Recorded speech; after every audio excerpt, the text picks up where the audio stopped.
gitu. Naon sababna? Sabab nu berlakuna adalah naluri, insting. Ngan eta ucing jalu jeung ucing bikang, hayam jalu jeung hayam danten, cak-cak jalu jeung cak-cak danten barobogohan kemudian aranakan, ta eta kaasupna pagawean. Teu jadi amal soleh. Teu jadi amal soleh. Hartina lamun teh mah aya anak, aya non hayamnya angka anakna mere dahareun ngageroan. Anakna teh pan digeroan kabeh boga remeh hiji oge. Urang teh bisa nyebutkeun eta indung hayam ni solehah kitu. Da eta mah naluri. Ta ari amal soleh mah dihadapkeun kana tantangan jeung rintangan. Bisa wae jelema ge nurutan hayam. Aya mojang priangan anu lenyang ngaliwat, perik siga hayam we kitu ningali jalu kana bikang. Perik atuh hayam bikangna disaradapan. Nah sakitos kitu, ta eta naluri disebutna. Nah kumargi kitu, da urang mah jami jauh oge mukmin jeung muslim, tangtosna segala aktivitas sayang janten amal soleh. Numawi kersana sahibu walimah ngulem urang sadayana dede hapatu barokah. Pan upami ngawur ku sangu ngabagi ku daging mah jeung wajib, bugis dan sebagainya. Meureun ayeuna dituang pan isuk teh asup kana sepiteng. Tapi lamun ngawur ku ilmu ngabagi ku pangarti, ku momen nikahna cep jalil kaneng ai, maka bakal ngerekab kasadayana aya canahkeun, sehingga pengorbanan nu tadi dilakukeun anu materi tanagi jeung sajabana teh bakal jadi nilai. Tak kitu maksudna. Numawi alhamdulillah kuasilahna sohibu walimah sim kuring oge tiasa dongkap kana ieu tempat. Nah kumargi urang manusia maka berarti targetna teh ieu munakah teh kudu jadi amal soleh. Di mana mimitina? Tadi tina ayat pertama urang dugikeun. Kahiji manusia diciptakeun teh nyaeta pikeun lita'arofu. Ya ayuhan nasu inna khalaqnakum min zakarin wa unsa. Tah di dieu surat Al-Hujurat ayat 13 nu diundang manusia. Mangga tapakuran. Sabab manusia dina bab sosial pasti bakal ngalakukeun poin anu neme di kapayuna dicarioskeun. Lalaki awewe, suub kobai bangsa, kemudian kobilah kelompok.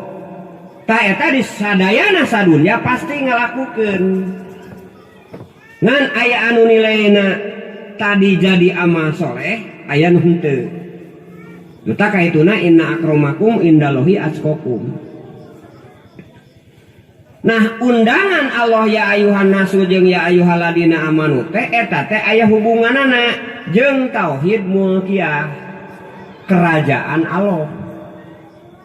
Hartosna Allah dalam kapasitas sebagai raja ngawadahan ka seluruh makhluk, khususna jelema dek nu kafir, dek nu mukmin, dek anu munafik, sadayana dibere dahar, sadayana dibere ngeunah, sadayana dibere kesenangan, sadayana dibere kesedihan.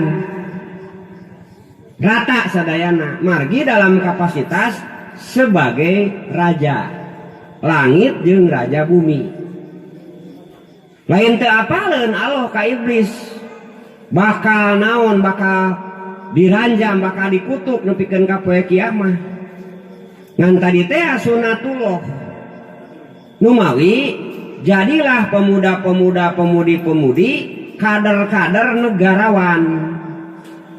Ya, anu siap bersosialisasi jeung kepada manusia jeung lingkungan jeung sasatoan anu akhirna tauhid mulkiyah teh bisa diwujudkan dalam bentuk real kenyataan. Jadi terjadi jelema nu eksklusif gitu. Tah ieu ayatna matak nu digerona jelema di dieu. Nasu sadayana jami min dakarin wa unsa aya lalaki aya awewe. Jenisna aya istri aya pameget. Sebuah sunatullah, sebuah hukum nu diciptakeun ku Allah berpasangan.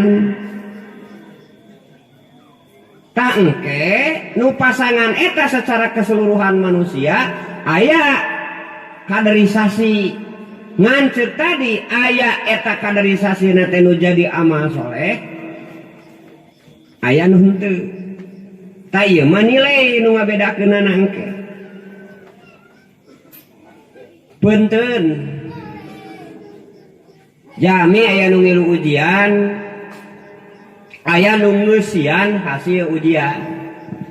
Contoh budak urang keur ujian di sanawiyah tadi dia di Ajengan di Cinangsi nyi cenang ke mah bawa we soalna urang kerjakeun ku sararea. Bapana ngerjakeun soal, indungna ngerjakeun soal, lanceukna ngerjakeun soal, budak nu sakola oge ngerjakeun soal.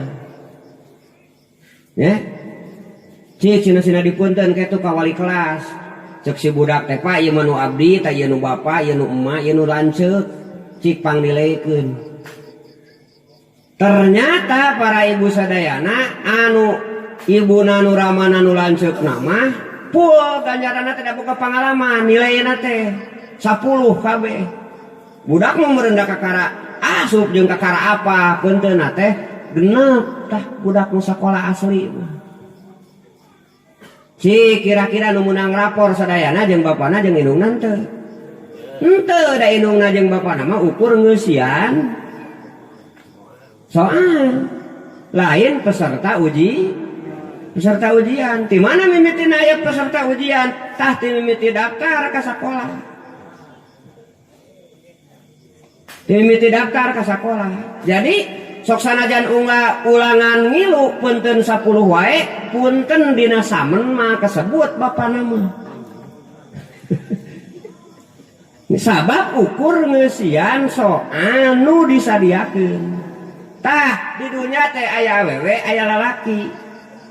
Dina praktekna aya anu disebut nikah oge kawin cek bahasa umumna ngan aya kawin konghucu agama Cina geuning sok ningali dina TV dina film.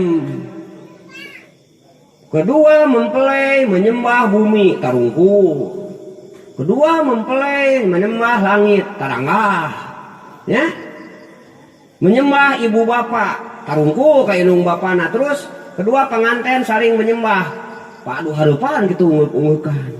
Jadi eta teh kawin geus kitu teh.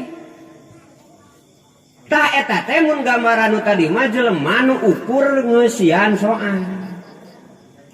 Sabab teu pernah daftar ka Allah. Dirina sebagai peserta nu diuji ku Allah.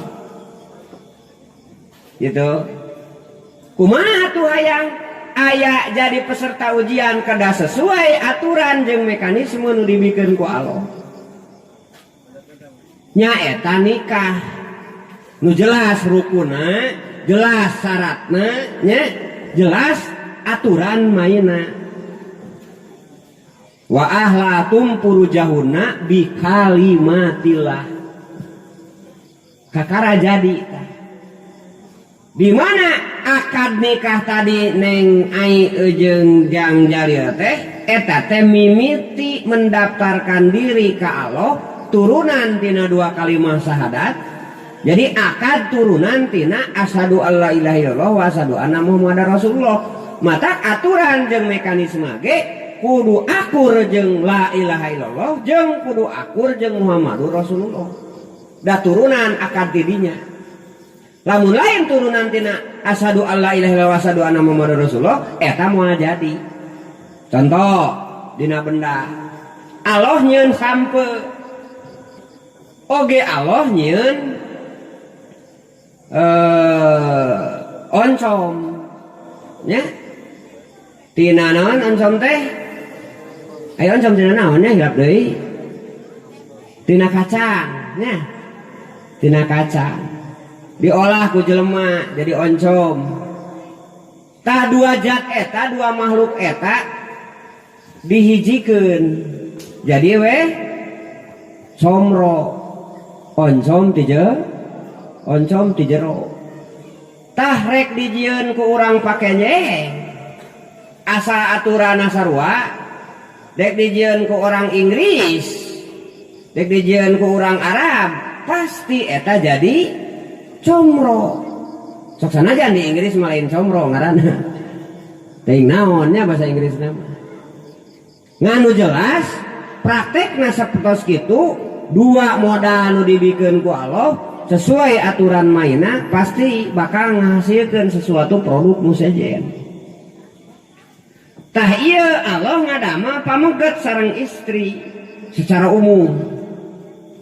Tah tina eta ujian soal antara pameget jeung istri teh aya anu make aturan main Allah disebutna nikah aya nu henteu disebutna kawin.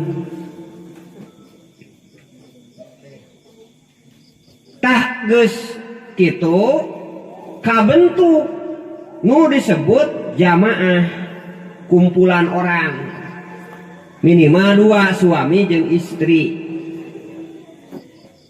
Terus gaduh putra deui gaduh putu deui terus akhirnya menjadi sebuah komunitas disebut su'um. Baheula mah di Arab aya nu namina bani turunan sakeluarga di urang ge sok aya pan muhalalah bani anu gitu kan. Tah eta teh tina 1 2 bibit eyangna atanapi buyutna kemudian disusun ke hanapna jadilah sebuah komunitas masyarakat. Kemudian aya deui anu pendekatan profesi keahlian kahoyong jadilah kobilah. Tah eta teh kaasupna teh ceuk di sakola mah ilmu pengetahuan sosial. Jadi IPS teh aya dalilna dina surat Al-Hujurat. Tah langkah awal adalah ta'aruf. Li ta'arofu supaya kalian mengenal, saling mengenal. Jadi langkah awal mah mengenal, mun bahasa dakwah mah saling mengenal teh nyieun relasi. Gitu. Geus relasi terus engke pan ditanyaan. Geus ditanyaan terus diakadan. Pan sarua ngabentuk jamaah eta oge. Tah dina keluarga mah geus jadi umum di sararea. Di setiap muslim jeung di setiap mukmin ge sami. Piraku jelema ujug-ujug kawin bari teu wawuh. Pasti aya kenalan heula sok sanajan ukur 1 menit 2 menit. Nya? Kenalan heula ta'aruf supados tumbuh sateuacana saling memahami. Dari secara fitrah mah antawis istri sareng pameget teh ku Allah ceuk tadi ge di Qori diaoskeun wa min ayatihi an khalaqalakum min anfusikum azwaja berpasang-pasang. Berarti di surat Al-Hujurat teh tina modal 2 awewe sareng lalaki pameget sareng istri teh aya muatan didinya ngabentuk su'ub ngabentuk qabilah nu bahasa ayeuna bahasa program namanya eta kaderisasi.